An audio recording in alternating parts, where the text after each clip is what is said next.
She doesn't give off the energy like she really love him, you know? Narcissistic and sociopathic people are the best performers. So the people, and as human beings, we tend to not really quite understand this. So we tend to easily fall for their, what's it called, false charisma, right? Because what they're basically doing is they're just mimicking other people that have high empathy. So when someone is really trying to use you, chances are they're going to come across as a perfect person. They're going to be charismatic. They're going to look loving. They're going to look kind, and they're going to be perfect to a T, because what they're doing is they're putting on a performance. And as human beings, we tend to be so susceptible to falling for that over and over and over, versus the person who isn't going to put on a front for you, might love you much more deeply than the other person, but you're like, oh, but I don't see it. It doesn't look like she really, it doesn't look like she really, she really loves him, because she's not doing what would you need for her to do publicly for you to say she really loves that man? What did you need to see?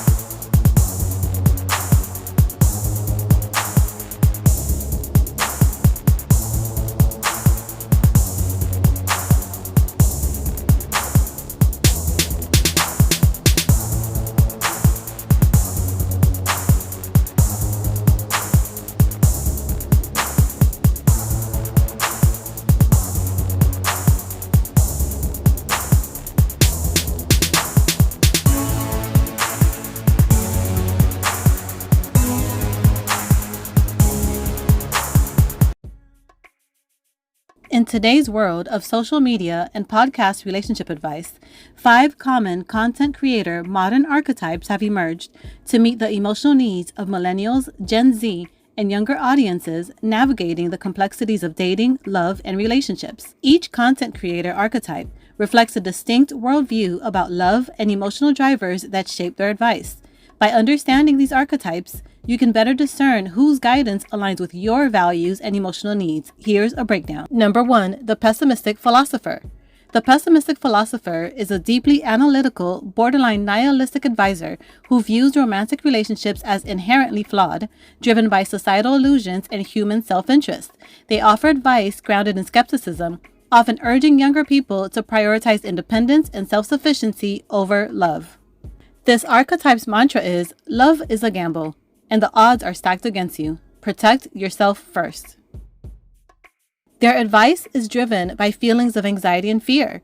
Their advice is fueled by a deep sense of unease about love's unpredictability and fear of the risks and pain relationships often bring. They often attract Gen Z and younger millennials who are disillusioned by hookup culture, ghosting, and unfulfilled dating and relationship desires. Number 2, the healing advocate. The healing advocate is a trauma-informed, emotionally supportive guide who emphasizes healing inner wounds before seeking relationships. They often blend psychology, mindfulness, and somatic techniques to help followers break unhealthy cycles and cultivate self-love. The healing advocate's mantra is, you can't build a healthy relationship with an unhealthy self. The feelings that drive their advice is empathy and compassion, which is rooted in an understanding of personal and collective pain. They aim to guide others toward emotional safety and healing. They often appeal to individuals looking to process trauma, embrace self-growth, and build relationships on healthier foundations. Number 3, the radical realist. The radical realist is a pragmatic advisor who blends hard truths with actionable advice.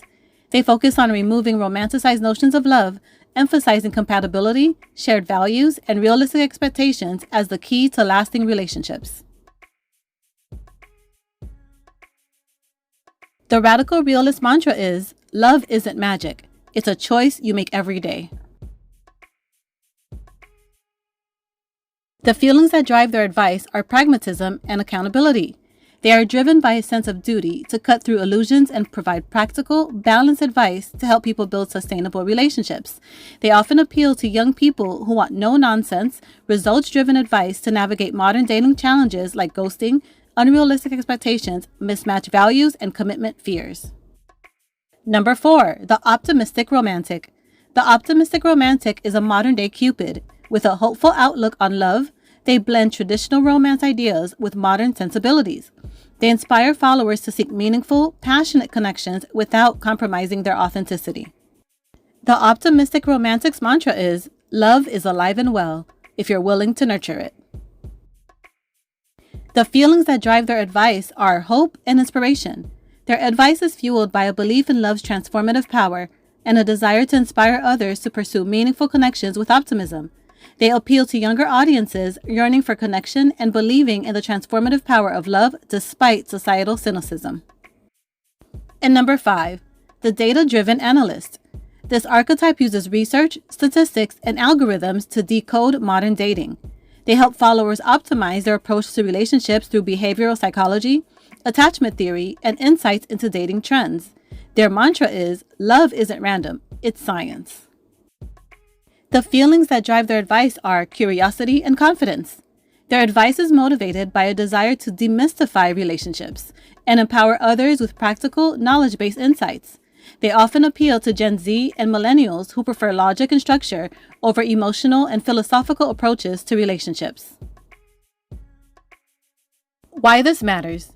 Understanding these relationship content creator archetypes helps you critically evaluate whose advice resonates with your needs and personal journey. The guidance you choose can either affirm your beliefs or challenge you to grow in unexpected ways. Choose wisely. Your heart deserves nothing less.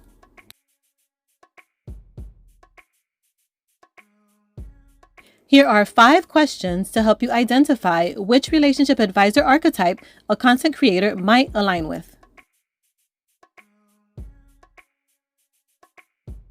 Number 1, what tone do they use when discussing relationships?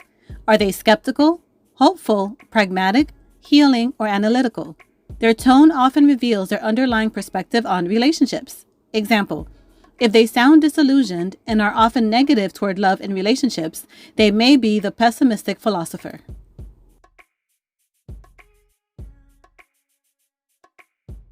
Number 2, what kind of advice do they prioritize? Do they focus on emotional healing, actionable steps, scientific insights, or romantic ideals? Their emphasis can signal their archetype. For example, if they prioritize practical steps and realistic expectations, they might be the radical realist.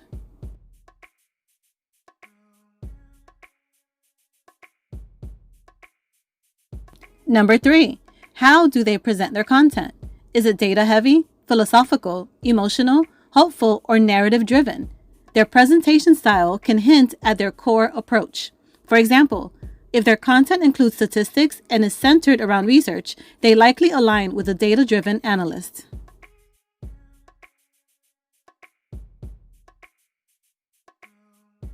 Number 4, what is their view on the future of love and relationships? Are they optimistic, pessimistic, balanced, or critical? Their outlook shapes their messaging and target audience. For example, if they believe love is alive but requires effort, they may be the optimistic romantic.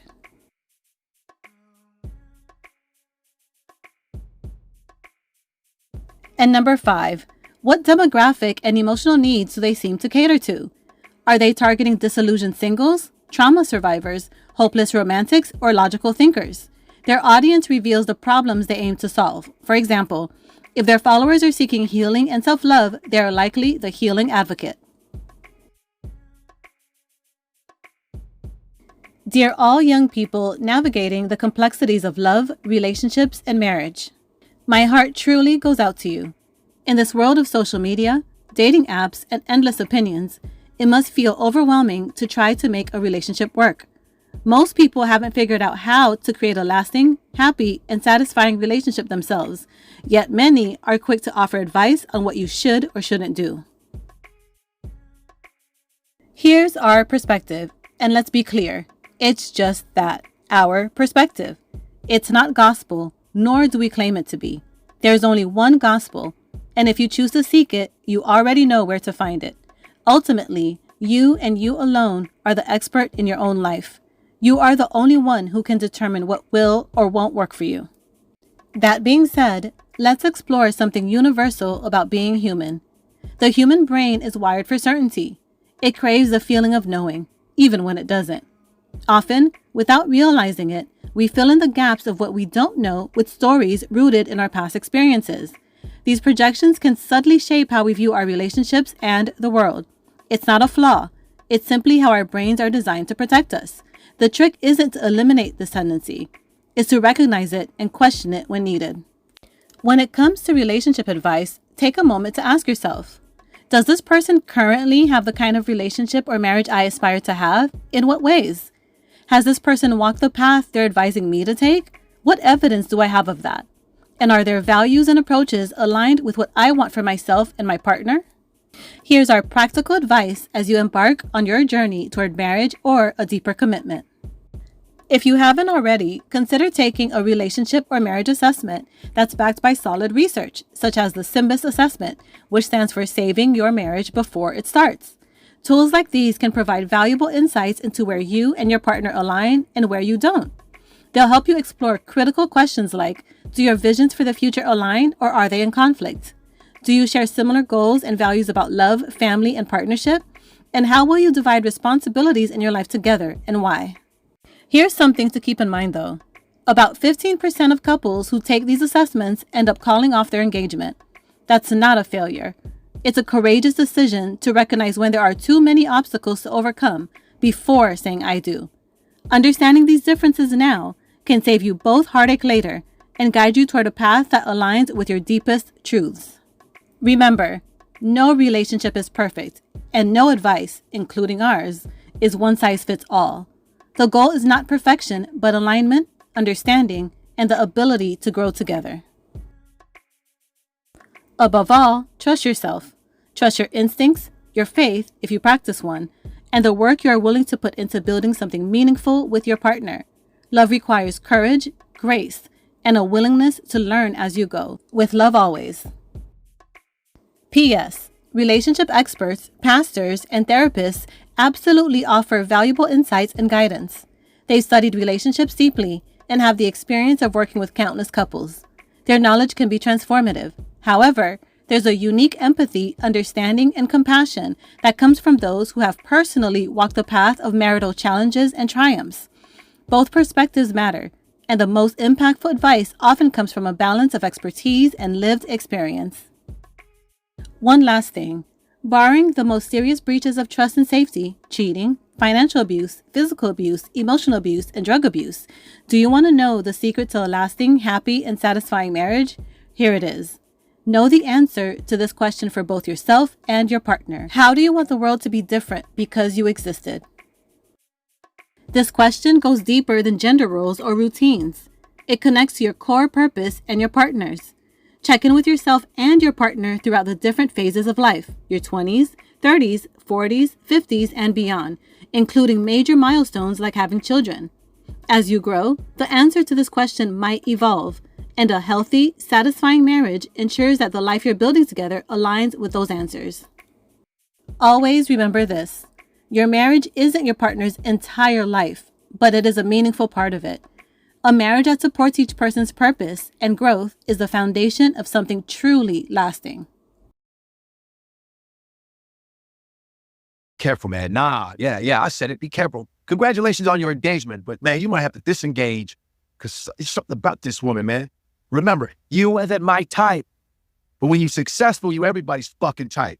You know what I mean? All of a sudden, they find out your potential. The men in our community, what are they actually looking for? What do they want? What do they expect when it comes to relationships, especially pertaining to marriages? Because what's the point of being in one? I think it boils down to who is the pursuer when it comes to sex. And then everything else kind of branches off of that, in relationships. I think the pleasure comes from this perception, possibly, that the only power you have over me is sex. And if I take that power away from you, now you have zero power over me at all. That thing can bring empires. That thing can make men lose their minds. That thing can make men murder. In fact, don't discuss depression. They just don't. So they just deal. Have you ever noticed that when people say they're just keeping it real, it's always negative? Why can't keeping it real sometimes be positive? The woman that's perfect for them is the woman they don't want. Therefore, the perfect partner for him is the gold digger, because the gold digger just wants your money. She will sit back, let you do your thing, have no complaints, and just collect money. The relationship, no matter what a man does for a living, is never all about him. ever. A lot of these men are emotionally unavailable themselves, but they do not want a partner that is also emotionally unavailable. I thought the whole point of Get Money was so that you can increase your options and get women that you couldn't get otherwise. What would the world be like for men? What would dating be like for men? What would relationships be like for men if women only gave men a chance if they're physically attracted to them? I do believe that. I believe they prefer to be lied to, kind of like in the sense of what I don't know can't hurt me, type of thing. The emotionally unavailable woman is the perfect partner for that man because she will not require anything of him emotionally. She'll play her role, get her money, and that's it. These women are smart. And again, I'm not saying there aren't predators out there, but again, they don't put guns to your head. How often do they give advice for positivity that's not based out of fear, that's based out of happiness or hope or growth? How often do you hear that? I don't. Everything is based on fear. They want just be anything I need you to be when I need you to be it and how I need you to be it. Or get a woman that doesn't mind if you cheat. That's what I'm trying to say. There are women out there that will play that role and be okay with it as long as they can live the lifestyle. Everything is based on fear, negativity, scarcity. You're going to lose this. This is the buyer beware. Everything just seems like it just comes from a place of fear and just negativity. It's the biggest fear on planet Earth. That she's going to take half. She's going to put me on child support payments. If I make $1 million or more, the women who have opinions are just completely removed. You are to have opinions. I need a woman who's going to be quiet and sit in the background. There's an easy solution to that. Get yourself a gold digger. If you're a wealthy man and you just want a woman who's going to play her role, there's an easy solution for that. Men don't feel like, they're valued at all unless they bring money to the table. Misery loves company. They want your relationship to fail. It is. Why is that? Well, it makes them feel better about themselves. Because you're not special. I no longer believe that what's happening is actually a battle of the sexes between men and women. At this point, it really does feel like spiritual warfare.